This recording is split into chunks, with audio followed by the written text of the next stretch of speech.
겟세마네란 피가 땀이 되도록 기도하는 자리였습니다. 일반적으로 포도주 틀을 짤 때 몇 차례 짜요. 진액을 짜냅니다. 마지막까지 그 포도의 씨가 다 으스러 깨어질 때까지 그렇게 짜내듯 그분은 거기서 몸에 있는 모든 진액을 짜내듯이 그렇게 기도함으로 십자가를 지게 되는 것이죠. 그래요. 그분의 비전은 십자가였어요. 누가 그 당시에 십자가를 비전이라고 생각이나 했겠습니까? 유대인들에게는 나무에 달려 죽는 것이 저주의 자리였기 때문에 십자가란 저주의 자리요. 로마인들에게 십자가형이란 가장 끔찍하고 수치스러운 처형이기 때문에 그건 가장 수치의 자리예요. 어떻게 십자가가 소망의 자리가 될 수 있습니까? 어떻게 십자가가 비전의 자리가 될 수 있겠어요? 기도했기 때문에.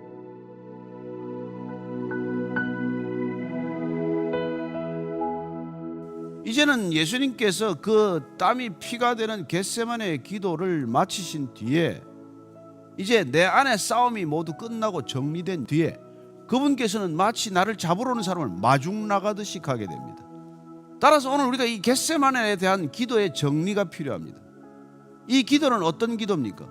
내 원을 꺾는 기도, 아버지의 원에 절대적으로 순종하는 기도, 그 점에서 승리의 기도라는 것입니다. 우리는 이 승리의 기도가 있어야 합니다. 두 번째는 이 기도는 능력의 기도입니다. 여러분, 이 능력을 하늘에서 부어주는 것을 경험합니다. 그래서 누가복음 앞에 보면은 예수님께서 이 땀이 피가 되는 기도 도중에 천사를 보내서 도왔다라고 되어 있습니다. 십자가는 내 힘으로 못 지는 기도입니다. 그 기도를 위해서 하나님께서는 아버지께서 직접 도와주는 기도, 그래서 능력을 받는 기도, 나를 꺾을 수 있는 능력, 세상을 이기는 능력, 끝까지 이 믿음을 지키는 완주하는 능력의 기도가 바로 이 겟세마네 기도라는 것을 알게 됩니다. 세 번째로 이 기도는 어떤 기도입니까? 예수님께서 끊어짐으로, 예수님께서 아버지와 끊어질 결단을 하심으로, 내 잔을 피하지 않으므로, 그러므로 우리가 하나님 아버지와 화해가 되고 회복이 되는 기도라는 것입니다. 따라서 겟세마네의 기도가 있어야 누군가 하나님과 화목하고 회복되는 일들이 일어난다는 것입니다.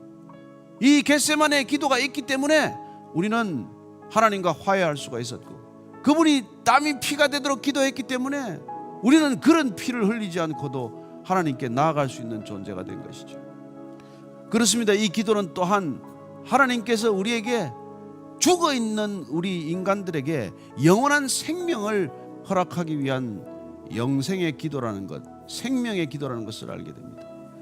그분의 생명을 기름 짜는 틀에서 다 짜내고 그 짜낸 기름을 우리에게 부어주심으로 우리에게 생명이 부어지는 기도의 자리라는 것입니다. 여러분, 기도는 보면 얼마나 소극적입니까? 얼마나 무기력하게 보입니까? 이 자리에 앉아서 기도한다고 무슨 일이 일어나겠습니까?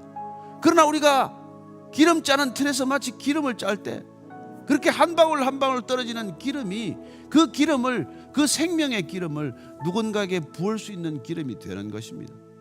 따라서 우리의 이 기도의 자리는 생명의 자리라는 것을 알게 됩니다. 마지막으로 겟세마네 기도의 자리는 하나님이 모든 것을 이루시는 영광의 자리가 될 것입니다. 이 겟세마네를 거쳐서 골고다로 가면 거기에 비로소 영광이 있다는 것입니다.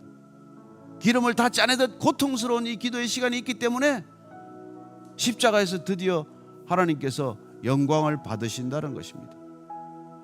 따라서 우리는 오늘 이 시대 그리스도인들에게 주님께서 말씀하시는 것은 무엇입니까? 이제는 각자에게 겟세마네 기도의 자리가 있어야 한다는 것을 말씀하고 계십니다. 마지막 시대에 우리가 할 일은 무엇입니까? 마지막 시대가 다가온다고 말은 늘 하지만 우리는 뭘 하고 이 마지막 시대를 맞아야 합니까?